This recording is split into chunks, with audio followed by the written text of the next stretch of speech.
Dianna Russini, kind enough to join us there. Whose trophy is that? Whose office are you in right now at the mothership? I love that you know that I'm not good enough to have my own office. So I am in someone else's office. And I figured if I'm going to go in an office, I got to make sure this is like the superstar office at ESPN. So this is actually Stephen A. Smith's office at the South Street Seaport. Oh. I mean, we got all the Stephen A. gear. You got the black cowboy hat on. You got his cigar. You got a trophy that's the size of you. I mean, what is he even getting this for? This is great, Dan. You'll love this. The GOAT Broadcaster Award is what this is. Oh, so, I didn't know there was a real award with that. Okay. Yeah, I apologize that you did not win it this year. Excuse me, in 2019, you did not win it. But there's hope for 2023. I'll see who I can talk to make sure you try to win this thing. But yeah, you learn a lot about a person sitting in their office. And there's not much to Stephen A. Everything about him is here. It's Dallas Cowboys jerseys, hats, and trophies that basically tell him how great he is. He's that simple of a man. Well, we're here to tell you how great you've been with the coverage of Aaron Rodgers and the Jets, that everybody went out to visit with him. What are the Jets selling? Do we know? What are they selling to Aaron Rodgers? What's the pitch? Yeah, they're selling the roster. They're going from top to bottom, explaining what they have to give him. That was what I was told. That was sort of the opening line of, hey, this team is built to win now. We're not doing this to grow.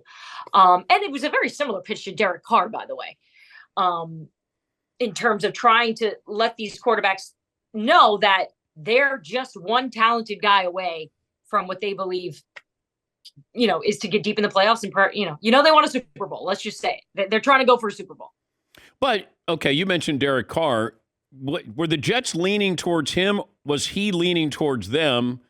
I'm just curious about how this worked, that now we're on Aaron Rodgers and Derek Carr's in New Orleans. Yeah, this was all going on over the weekend. And, every time I was checking in with both sides and everyone around the league who was in the conversations, it seemed like the Jets were in on Derek Carr, right? You heard some of the reports that I shared about how they were pitching this Jets roster as well. They believe in what he could do, what he could bring to New York. His own legacy could change if he were to win in New York.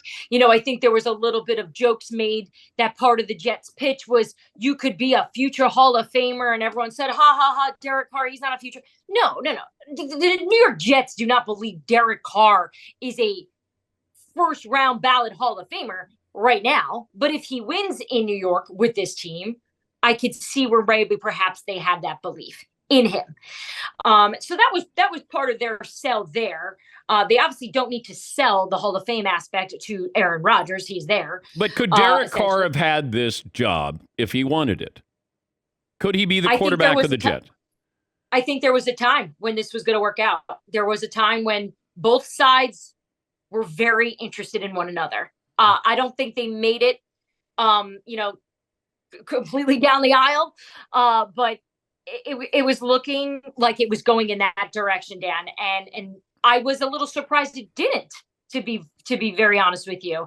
And that window closed, the time in terms of when New York wanted an answer, and another window remained open. And that window was the world of Aaron Rodgers. And from what I can gather, the Jets felt that they had enough information about Aaron Rodgers' interest in them for them to then continue conversations, reach out to the Packers, have discussions of compensation, and then eventually owner Woody Johnson getting everybody on board a jet to fly out west to sit in front of Aaron. What do you think the compensation is going to be for Rodgers with the Packers?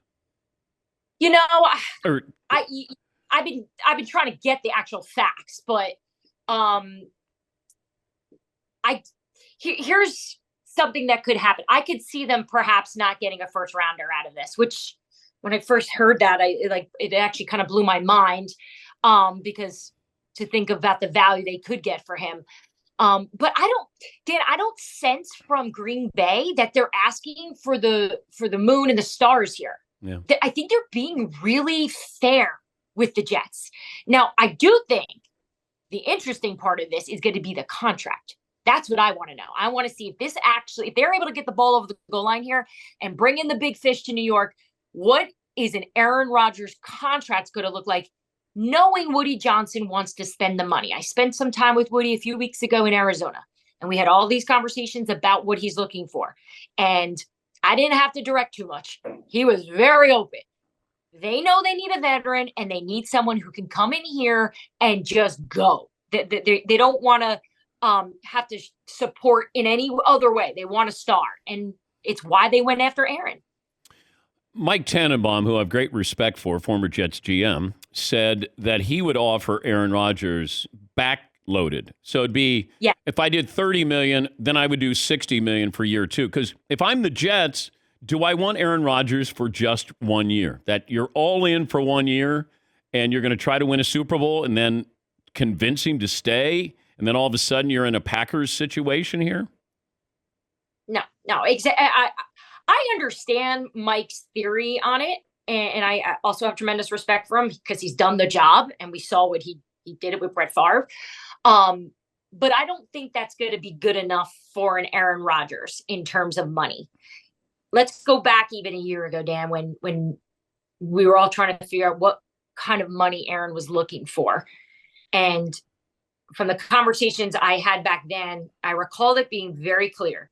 He wanted to be the highest paid quarterback. And even though he denied that he wanted $50 million, he went on McAfee, said, no, that's not true. Guess what Aaron Rodgers got paid? $50 million, right? So he likes money, and he should. We all do. I don't have enough money to have my own office. So I get it. I don't think New York is going to be able to pull anything on him. I think this is still recruiting. And if they're going to lean into that, they're going to want to give him a lot of money to make sure he knows he's coming to New York and he's going to be taken care of.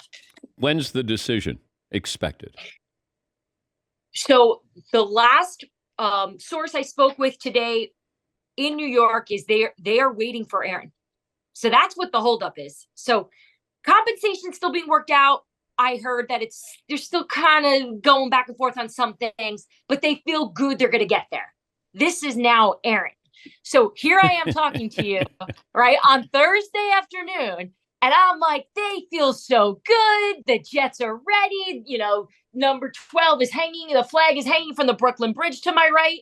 It's not really, but Mike Greenberg might as well go do it.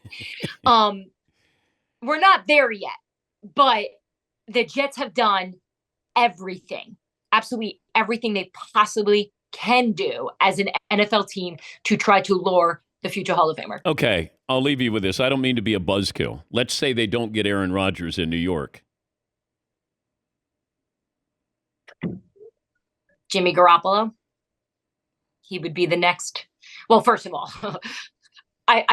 you didn't ask me who the next quarterback. You just made a statement. There was no question there. Who do you think will be the next quarterback if they don't get Aaron Rodgers? My response, as a girl that lives in New Jersey, my response to your statement of would be like, oh my God. Like, at this point, the Jets are so far in this, Dan, that look, if you're a Jets fan, you have to be at least happy your team is trying.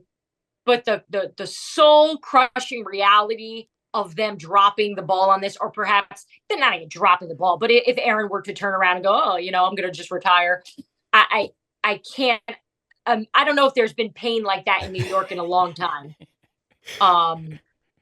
In fact, I'm trying to think in my head right now, like, when was the last time New York was just absolutely crushed? Some would argue the Daniel Jones contract, but but look, that being said, I think the next move would be exploring the Jimmy Garoppolo market. And you gotta, I don't know this for a fact, so, but I would think that Lamar Jackson would be something that they would have to look into as well, because that's something that they can make work there in that offense. You've done a great job, and thank you. And I text Stephen A. and told him that you were in his office, and He's probably going to have some words for you. Uh-oh. We just lost her. Uh-oh. Stephen A. may have pulled the plug on her there. Thank you, Dianna. If you can hear me, Dianna Russini of the Mothership.